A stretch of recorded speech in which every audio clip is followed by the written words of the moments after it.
சிலுவைகள் 3 செய்திகள். இயேசு 2 குற்றவாளிகளுக்கு நடுவில் சிலுவையில் அறையப்பட்டார். ஆக கல்வாரி மலையில் மொத்தம் 3 சிலுவைகள். 3 சிலுவைகளுக்கு 3 செய்தியை பறைசாற்றுகின்றன. 1. புறக்கணிப்பின் சிலுவை. கெட்ட கல்வன், நீ மெசியாதானே, உன்னையும் எங்களை காப்பாற்றும் என்று கூறி இயேசுவை பழித்துரைத்தான். இயேசுவை புறக்கணித்தான். இயேசுவை ஏற்க மறுத்த கல்வன் புறக்கணிப்பின் சிலுவையானான். 2. மனமாற்றத்தின் சிலுவை. நல்ல கல்வனோ நெருக்கடியான தருணத்திலும் கெட்ட கல்வனை கண்டிக்கின்றான். நாம் தண்டிக்கப்படுவது முறையே. நாம் செயல்களுக்கு ஏற்ற தண்டனையை நாம் பெறுகிறோம். தன் தவற்றை உணர்ந்து இயேசுவிடம் ஆட்சி உரிமையோடு வரும்போது தன்னை நினைவில் கொள்ளும் என்று வேண்டியவன் மனமாற்றத்தின் சிலுவையானான். 3. பரிகாரத்தின் சிலுவை.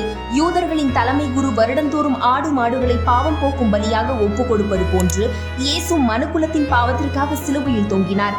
இவரே உலகின் பாவங்களை போக்கும் செம்மறி என்றார் திருமுழுக்கு யோவான். நமது பாவங்களுக்காக சிலுவையில் பலியானார். ஆகவே இயேசு தொங்கிய சிலுவை பரிகாரத்தின் சிலுவையானது. மறவாமல் கருத்துக்களை பதிவிடுங்கள். நன்றி.